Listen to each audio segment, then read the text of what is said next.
সাবেক স্পিকার ও বিএনপির স্থায়ী কমিটির সদস্য ব্যারিস্টার জমির উদ্দিন সরকার মারা গেছেন। ভোরে রাজধানীর একটি বেসরকারি হাসপাতালে চিকিৎসাধীন অবস্থায় তার মৃত্যু হয়। ব্যারিস্টার জমির উদ্দিন সরকারের মরদেহ তার ধানমন্ডির বাসায় নেওয়া হয়েছে। সেখানে আছেন সহকর্মী মুহাজির হক। আমরা তার কাছ থেকে বিস্তারিত জানবো। মুহাজির, একটু জানাবেন জানাজা কখন হবে, দাফন কোথায় হবে, সবকিছু মিলিয়ে?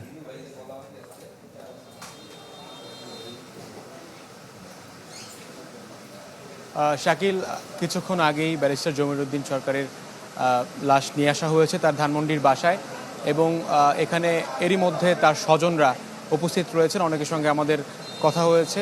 একটা শোকাবহ পরিবেশ এখানে তৈরি হয়েছে। আপনি জানেন, ব্যারিস্টার জমির উদ্দিন সরকার তিনি বাংলাদেশের দীর্ঘ সময় স্পিকারের দায়িত্ব পালন করেছেন, এবং তিনি কিছু সময়ের জন্য বাংলাদেশের ভারপ্রাপ্ত রাষ্ট্রপতির দায়িত্ব পালন করেন। এবং তার এই রাজনৈতিক জীবনে যে কারণে তার অনেক শুভাকাঙ্ক্ষী ছিল, এবং এখানে তার যারা স্বজনরা রয়েছেন তাদের সাথে আমরা যখন কথা বলছিলাম, তখন তার সেই সরলতা, তার সেই জীবন, তার সেই অ্যাডভান্সড ইলেকট্রোপলিশড ও শতভাগ স্টেইনলেস স্টিলে তৈরি আরএফএল কিচেন সিঙ্ক টেকসই আজীবন অবস্থানটা আমাদেরকে এখানকার যারা রয়েছেন তারা জানাচ্ছিলেন বারবার যে একটা সহজ সরল তার জীবন ছিল।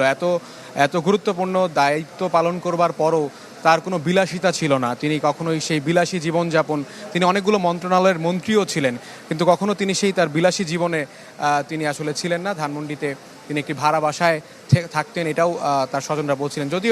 যদিও তার স্বজনদের একটা আক্ষেপ যে তার দাফন আসলে এই আবহাওয়াজনিত কারণে পঞ্চগড়ে নিয়ে যাওয়া সম্ভব হচ্ছে না। তার জন্মস্থান পঞ্চগড়ে তেঁতুলিয়া, সেখানে নিয়ে যাওয়া সম্ভব হচ্ছে না। এবং তাকুয়া মসজিদে, ধানমন্ডির তাকুয়া মসজিদে আর কিছুক্ষণ পর বাদ জোহর তাকুয়া মসজিদে তার প্রথম জানাজা, এবং এরপর বিকেলে সংসদ ভবনে তার দ্বিতীয় জানাজা, এবং সেখানেই দাফন করবার কথা রয়েছে। শাকিল, এই ছিল এখন পর্যন্ত আমার কাছ থেকে সবশেষ খবরাখবর। ধন্যবাদ আপনাকে।